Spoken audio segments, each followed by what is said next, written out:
ராமரை மர்யாதா புருஷோத்தமன்னு சொல்கிறோம். மர்யாதானா வரம்புன்னு அர்த்தம். வேதம், உபனிஷத், கீதை மாதிரியான புனித நூல்கள் நம்ம நடத்தைக்கு ஒரு சில வரையறையை வச்சிருக்கு. சமூகம் ஒழுங்காகவும் இணக்கமாகவும் இருக்க இந்த எல்லைகள் மதிக்கப்படணும். இதுக்கு எடுத்துக்காட்டா வாழ்ந்தவர் ராமர். அவரோட ஒழுக்கம், நடத்தை, நல்ல குணங்கள், அவரோட கொள்கைகள் இதனால எல்லாம் தான் அவரை மர்யாதா புருஷோத்தமன்னு சொல்கிறோம். ஒரு சமயம் வால்மீகி மகர்ஷி 16 கல்யாண குணங்களை பட்டியலிட்டு, இந்த குணங்கள் எல்லாம் இருக்க ஒரு மனுஷன் இருக்கானான்னு கேட்டார். அதுக்கு நாரதர் இருக்காருனோ அதுதான் ராமர்னும் சொன்னார். ராமரோட வானளாவிய சிறந்த குணங்கள்ல அந்த 16 கல்யாண குணங்களை பார்ப்போம். முதல் குணம் குணவான். அதாவது ராமர் எல்லாரையும் சமமா நடத்தினார். வேட்டையாடியும் மீன் பிடிச்சும் படகோட்டியும் வாழ கூட்டத்தோட தலைவன் குகனையும், வானர மன்னன் சுக்ரீவனையும், ராவணன் தம்பி விபீஷ்ணனையும் தன் தம்பியா ஏத்துக்கிட்டார். ஹனுமான தன்னோட தீவிர பக்தரை ஏத்துக்கிட்டார். ராமர் மாதிரி நம்மளும் எல்லாரையும் எந்த நிபந்தனையும் இல்லாம ஏத்துக்கிறப்போ நம்மளால அவங்களோட ஒரு சிறந்த தொடர்பை உருவாக்கிக்க முடியும். அவரோட ரெண்டாவது குணம் வீரியவான், அதாவது தைரியமானவர். ராமர் சவால்களை அசைக்க முடியாத துணிச்சலோட கையாண்டார். துன்பங்களை தைரியத்தோடையும் உறுதியோடையும் எதிர்கொள்றதுல தான் உண்மையான பலம் இருக்குன்னு நிரூபிச்சார். மூணாவது கல்யாண குணம் தர்ம ஞானம், அதாவது நேர்மை. ராமர் எப்பவுமே தர்மத்தை பின்பற்றினார், நீதியின் பாதையில் நடந்தார். நாலாவது குணம் நன்றி உணர்வு.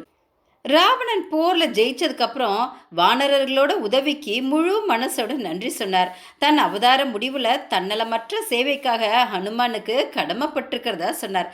நம்ம சுத்தி இருக்கவங்க பங்களிப்பை அங்கீகரிச்சு அதை பாராட்டுறது ரொம்ப அவசியம். அஞ்சாவது குணம் உண்மையை பேசுகிறவர். ராமர் எப்பவுமே உண்மையவே பேசினார். பொய் பேசுகிறவங்க மேலே நமக்கு இயற்கையாகவே நம்பிக்கை ஏற்படாது. நேர்மையாக இருக்கிறது எளிமையானதும் கூட. ஆறாவது குணம் உறுதி. ராமர் வனவாசத்தை சந்தோஷமாக ஏற்றுக்கிட்டார். திரும்பியும் அயோத்திக்கு வந்து ராஜ்ய பொறுப்பை ஏற்றுக்கணும்னு பரதர் வந்து கேட்டப்பவும் மறுத்துட்டார். ஏழாவது குணம் நல்ல குணத்தை உடையவர். குணத்தில் எந்த குறையும் இல்லாதவர். எப்பவுமே மற்றவங்களுக்கு நம்பிக்கைக்குரியவராக இருந்தார். எட்டாவது குணம் எல்லா உயிர்களுக்கும் நன்மை. ஜடாயுக்கு இறுதி சடங்குகளை செஞ்சார். கல்லா இருந்த அகலிகையை சாபத்திலிருந்து விடுவிச்சு பெண்ணா மாத்தினார். இப்படி அவர் அடுத்தவங்க மேல கருணை காண்பிச்ச கதைகள் ஏராளம். நம்மளை பத்தியும் நம்ம வேலை நம்ம முன்னேற்றத்தை பத்தி மட்டும் கவலைப்பட்டோம்னா அது ஒரு குறுகிய வட்டம். நமக்கு எந்த தனிப்பட்ட ஆதாயமும் இல்லாம அடுத்தவங்களுக்கு உதவுறப்போ நம்ம இன்னும் வேகமா முன்னேறோம். ஸ்ரீராமரோட செயல்களில் உலகளாவே நன்மை இருந்தது. ஒரு சிறந்த மனுஷன் எல்லா உயிரினங்கள் கிட்டையும் கருணையோடு இருக்கணும். ஒன்பதாவது குணம் வித்வான். ராமர் எல்லா பாடங்கள்லையும் தேர்ச்சி பெற்றிருந்தார். அவருக்கு அஸ்திரம், அதாவது ஆயுதங்களும், சாஸ்திரம், அதாவது வேதம் பற்றிய அறிவும் இருந்தது. ஒரு லட்சிய மனுஷன் வாழ்நாள் முழுசும் ஞானத்தை தேடுறவனா இருக்கணும். பத்தாவது குணம் திறமை.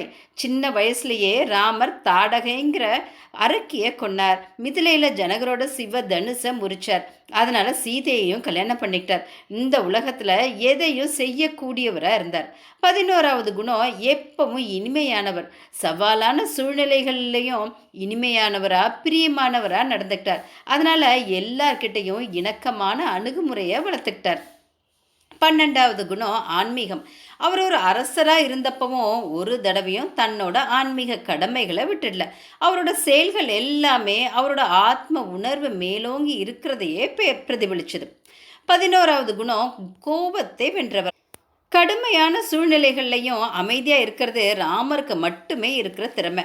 கோபம் உள்ளிட்ட உணர்ச்சிகளை முழுமையாக கட்டுப்படுத்தினவர் அவர். வாழ்க்கையில் முன்னேறதுக்கு அமைதியாக இருக்கிறது ரொம்ப முக்கியம். கோபம் சிந்திக்கிற திறனை போக்கிடும், சேதத்தை ஏற்படுத்தும். உணர்ச்சி வசப்படுறது ஒரு மனுஷனோட நுண்ணறிவு அளவையும் முறியடிச்சிடும். 14வது குணம் பிரகாசம். ஹனுமான் ராமரை பார்த்த உடனே தனக்குள்ள ஒரு அதிர்வு ஏற்படுறத உணர்ந்தார். அவர் கண்கள்ல இருந்து ஆனந்த கண்ணீரும் அன்பும் வழிஞ்சது. இது ராமரோட தேஜஸ் அல்லது பிரகாசத்தினால ஏற்பட்டது. ராமரோட பிரகாசம் அவரோட இதயத்திலிருந்து வெளிப்படுற உள் ஒளியை குறிக்குது. ஒரு சிறந்த மனிதன் நற்பண்புகளோட பிரகாசமா பிரகாசிக்க முயற்சிக்கணும். 15வது குணம் பொறாமையை விளக்குபவர். ராமர் யாரையும் பார்த்து பொறாமப்படல, எதுக்கும் பேராசைப்படல. மன நிறைவை வளர்த்துக்கிறதும் மற்றவங்களோட வெற்றியை கொண்டாடுறதும் நல்ல மனுஷங்கிட்ட இருக்க வேண்டிய அவசியமான பண்பு. 16வது குணம் தேவர்களும் பயப்படுவாங்க. போர்ல ராமரோட உக்கிரத்தை பார்த்து தேவர்களும் பயந்தாங்க. சவால்களை எதிர்கொள்றப்போ வலிமையும் உறுதியும் இருக்கணும். ராமர் கிட்ட இருந்த இந்த 16 கல்யாண குணங்களையும் கடைபிடிக்கிறதன் மூலம் நாமளும் திறமையான சிறந்த வாழ்க்கையை வாழ முடியும்.